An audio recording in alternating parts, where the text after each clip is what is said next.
Olá, aventureiros! Querem altas curiosidades sobre Exterminador do Futuro Gênesis? Estão no lugar certo! Eu sou o Luiz e bem-vindos ao Monstros e Aventuras. E vamos falar sobre esse que é o quinto filme dessa franquia cinematográfica que começou em 1984. 26 anos de cinema! Sendo que em 2015 foi lançado o Exterminador do Futuro Gênesis, Terminator Gênesis. E a primeira curiosidade é sobre os roteiristas. Afinal, estamos falando de um filme que mostra o herói quando ele volta pro passado. Ao invés de ele ir pro passado do primeiro filme, a gente vê tudo modificado e aparecendo ao mesmo tempo coisas referentes aos 3 filmes anteriores. Por quê? Porque cada um dos filmes tivemos viajantes no tempo que voltaram e modificaram coisas no fluxo temporal. Então, quando ele chega no passado, a realidade já tá toda meio bugada. Por isso que tem um pouco de estranhamento no início, mas quando você entende isso, todo o roteiro começa a fluir bem melhor. Sendo que um dos roteiristas, mais precisamente, é o James Cameron, que é justamente o criador da franquia. Outro é a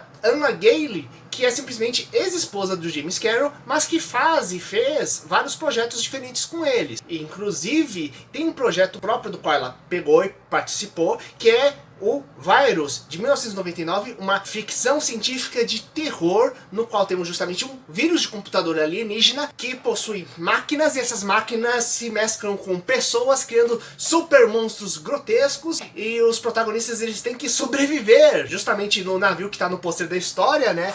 Conseguir sair de lá e dar um jeito de acabar as criaturas antes que elas desembarquem, né? E acabem começando a devorar todo o continente. Então, uma dica de filme para vocês assistirem, quem gosta do gênero. Prosseguindo então, James Cameron já tinha feito outras obras no mundo cinematográfico, sendo que o longa-metragem meio que dá o pontapé na carreira dele é um filme de terror trash, que é Piranhas 2 Assassinas Voadoras.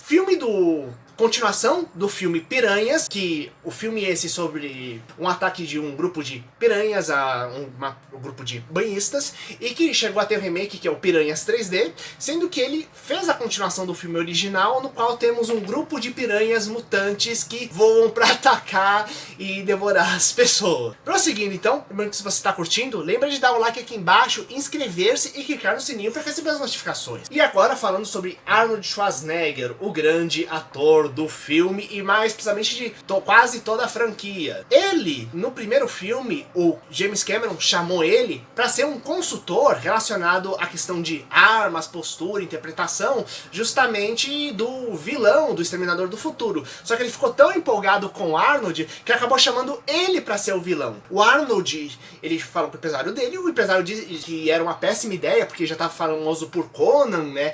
E que ele não faria mais protagonistas apenas vilões se ele pegasse e fizesse um vilão. O Arnold ignorou o empresário, falou com o James Cameron, ele virou um ótimo vilão do primeiro filme, acabou virando herói nos filmes seguintes, e a gente sabe que a carreira do Arnold Schwarzenegger é fantástica, extremamente variada, inclusive fazendo vários filmes de comédia, então isso na verdade somente ajudou a carreira dele. E uma coisa interessante, como é que ele tinha tanto conhecimento, o Arnold, sobre armas e equipamento? Ele chegou a fazer serviço militar obrigatório quando ele vivia na Áustria, onde ele nasceu, só que, ainda por cima, ele fez um período extra de treinamento em tanques de guerra. Então ele tem um conhecimento prático e teórico sobre essa questão militar que realmente é bem interessante e que é usado em uma parcela dos filmes. Prosseguindo então, a quarta curiosidade. Jason Clarke, que é o ator que faz o vilão. Primeiramente, só para vocês entenderem melhor quem é o vilão, o conceito básico é,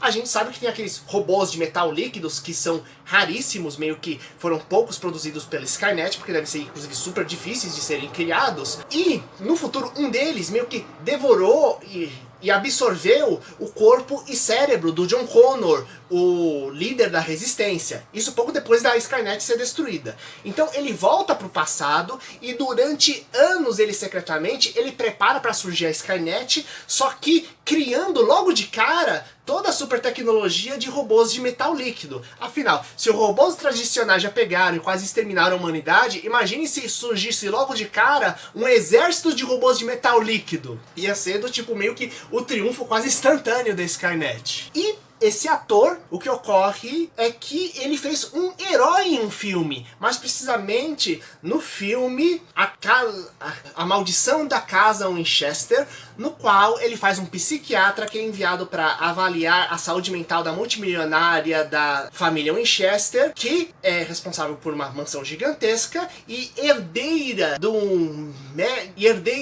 um império de produção de armas, justamente os rifles de Winchester.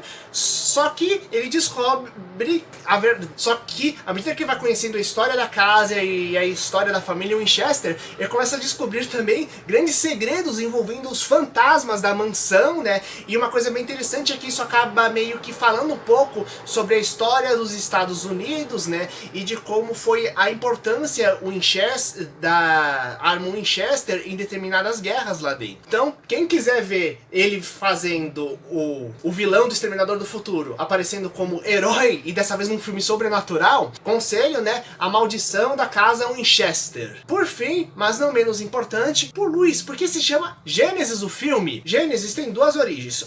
Se a gente perceber, a Skynet está sendo meio que recriada nesse mundo, né? Tanto que, se perceber, a Skynet né? Após tanta bugada nessa linha do tempo, a Skynet, ela praticamente não é criada no momento original, né? Que seria quando é criado um super sistema de defesa que acaba criando inteligência própria e tenta devastar a Terceira Guerra Mundial. Então temos esse robô que veio do futuro, esse John Connor maligno, que pega e resolve criar uma nova Skynet usando essa super tecnologia, né? E usando toda essa coisa de intercomunicação de aparelhos, celular, eletrônicos, etc. Toda essa coisa de internet das coisas que a gente tem hoje em dia. Então, meio que é uma nova origem. E número 2, como estamos falando de um filme que ele usa essa questão de mega lançamentos tecnológicos, a gente tem que lembrar também que um dos mega lançamentos tecnológicos que houve nos Estados Unidos foi justamente o Sega Genesis nos anos 90, que era o principal concorrente do Nintendo, né? Então a gente começa a pensar até onde não é uma homenagenzinha, né? Essa questão de essa coisa de lançamento super tecnológico. Lembrando ainda que o que é o Sega Genesis, ele é o nosso famoso Master System, só que nos Estados Unidos já existia uma empresa que fabricava umas placas de circuito que tinha um nome de Master System. Então, ao invés de dar esse nome, eles deram o nome de Sega Genesis, já que era a empresa Sega, né? E Gênesis é um nome que significa origem em grego, né? Então é uma coisa meio bonitinha, né? Então por isso eles pegaram e colocaram lá. E vocês, que outras curiosidades, coisas interessantes vocês gostam desse filme? Gostariam que eu falasse dos outros Exterminadores do Futuro? Comentem aqui embaixo, entre nas outras sugestões de vídeo aqui do lado, galera. Inscrevam-se, compartilhem com seus amigos e